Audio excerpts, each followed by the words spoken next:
ने आपत्ति देनी शुरू की। और आपको मालूम है कि कानून ये है कि प्रिजाइडिंग ऑफिसर एक बार जब बैलेट पेपर अंदर डाल देता है और ऑब्जर्वर भी अपनी बात कह देता है, और जब वोटिंग खत्म हुई तो फॉर्म 6 में उनको बता दिया गया कितनी वोटिंग पड़ी है। तो अब जब कांग्रेस को लग रहा है कि हम हार रहे हैं तो बेबुनियाद आरोप लगा रहे हैं जो कभी नहीं लगाया गया था। इसलिए हम लोगों ने चुनाव आयोग से बार बार कहा है कि कांग्रेस पार्टी के इस हार की हताशा के लिए फिशिंग इंक्वायरी का मौका नहीं दिया जाए। इसीलिए अरुण जेटली जी आए, हम सभी आए, हमने चुनाव आयोग को साफ साफ कहा है कि एक बार जब बैलेट पेपर बक्से में बंद हो गए तो कहां से खोजेंगे कि दो किसके थे। ये क्या कांग्रेस पार्टी कहना चाहती है? एक नया तरीका बनाना चाहती है? तो कांग्रेस पार्टी अपनी हार से बौखलाई हुई है। इसीलिए हमने चुनाव आयोग को विनम्रता से अपील किया है कि आपकी गरिमा है, ये बहुत बड़ा पद है। अगर ऑब्जर्वर ने कुछ नहीं कहा, अगर रिटर्निंग ऑफिसर ने कुछ नहीं कहा, जब दोनों बैलेट पेपर बैलेट बॉक्स में चले गए तो अब इनके पास अब कोई विकल्प नहीं है। अगर लड़ना है तो जाए इलेक्शन कमीशन पिटीशन जाए, अगर कोर्ट ऑर्डर करेगा तभी वो खुल सकता है। इसलिए हम लोग टेक्निकल पॉइंट जरा आप लोग देख रहे हैं। Code of conduct of election rules जो है उसमें सेक्शन 39(5) ये प्रावधान देता है कि अगर इलेक्शन प्रोसीजर में किसी प्रकार का बाधा है या प्रोसीजर फॉलो नहीं होता है तो जो प्रिसाइडिंग ऑफिसर है वो वार्निंग देने के बाद उस पर्टिकुलर वोट को कैंसिल कर सकता है और कैंसिल करके साइड में रख सकता है। ये दोनों वोट 9:20 के आसपास सुबह पड़े हैं। ये वोट पढ़ने के बाद उस वोट पढ़ने तक भी किसी ने कोई ऑब्जेक्शन नहीं ली। अकॉर्डिंगली ये वोट अंदर डब्बे में चला गया है। इलेक्शन प्रिसाइडिंग ऑफिसर का निर्णय इन चीजों में फाइनल होता है।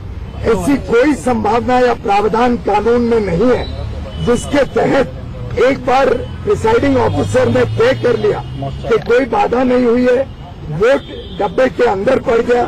इसके ऑब्जर्वर भी वहां पे दो सेंट्रल ऑब्जर्वर थे, दोनों ऑब्जर्वर के सामने पूरी वीडियोग्राफी हुई है इलेक्शन प्रोसेस की। बीजेपी के कैंडिडेट तो 20-22 फुट दूर बैठे थे और राज्यसभा का एक विशेष इलेक्शन का प्रावधान 2002 से है जिससे सीक्रेसी को आज रखा नहीं जाते। जो उनके इलेक्शन एजेंट हैं उसको वोट दिखाया जाता है, किसको वोट दिया जा रहा है वो इलेक्शन एजेंट को दिखा के फिर मत पट्टी में मत गणना के डब्बे में डाला जाता है। अब जब उसने एक बार वो वोट अपने इलेक्शन एजेंट को दिखा दिया तो अब तो उस इलेक्शन एजेंट को पता है कि किसको वोट दे रहे हैं। उसके बाद वो इलेक्शन एजेंट बाहर जाके 100 लोगों को बता दे, सीक्रेसी तो कोई रही नहीं।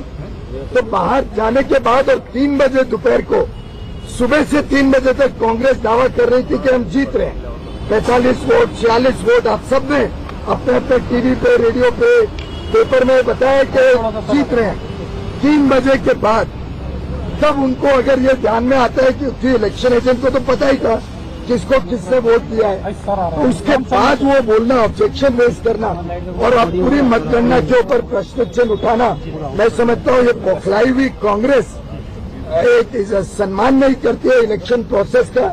वो आर्टिकल 324 का दुरुपयोग करना चाहती है। 324 में किसी को भी ये अधिकार नहीं है कि एक कंप्लीटेड इलेक्शन प्रोसेस को रद्द किया जा सके। एक बार मत पट्टी में वोट पड़ गया उसके बाद इलेक्शन पिटीशन के अलावा और कोई रास्ता नहीं है जिससे ये वोटिंग प्रोसेस को रोका जा सके। हमने रिक्वेस्ट की है कि तुरंत काउंटिंग शुरू की जाए और काउंटिंग का निर्णय हमें नहीं मालूम क्या होगा, शायद उनको ज्यादा अच्छा मालूम है क्योंकि उनके वोटर ने उन्हीं को दिखा है। हमें तो अपने वोटर पर पूरा पक्का भरोसा है। अगर उनको ये भरोसा नहीं है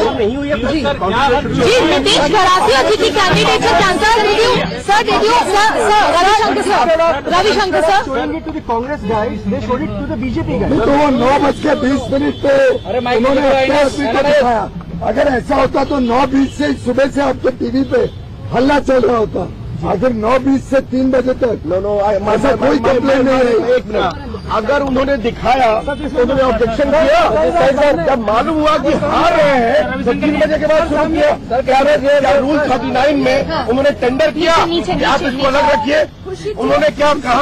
उन्होंने क्या इसको कहा और गर्व तो कहा? कुछ नहीं किया।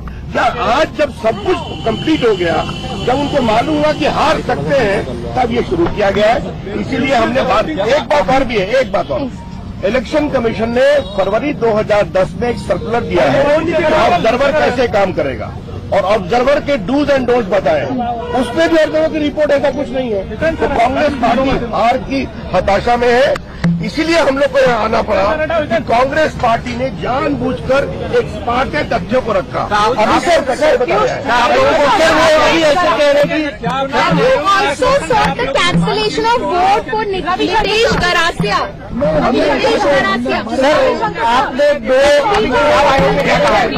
कांग्रेस के दो BJP has not sought the cancellation of Nitesh Garasia's vote.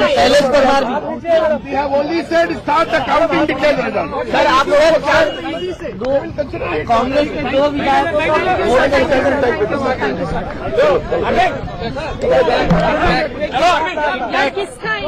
का चुनाव हारेंगे या जीतेंगे, इसको लेकर सस्पेंस बरकरार है। अधर में मामला लटक गया है क्योंकि अभी तक काउंटिंग ही नहीं शुरू हो पाई है और गेंद पूरी तरह से अब चुनाव आयोग के पाले में है।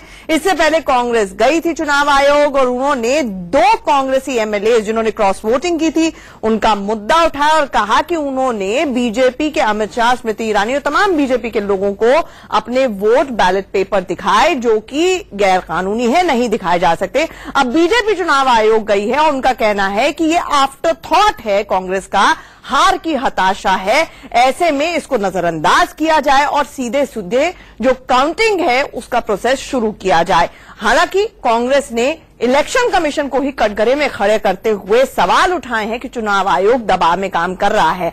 अब चुनाव आयोग क्या फैसला लेगा, इस पर सबकी नजर आएगी। हम एक छोटे से ब्रेक के लिए रुक रहे हैं, जल्द लौटते हैं।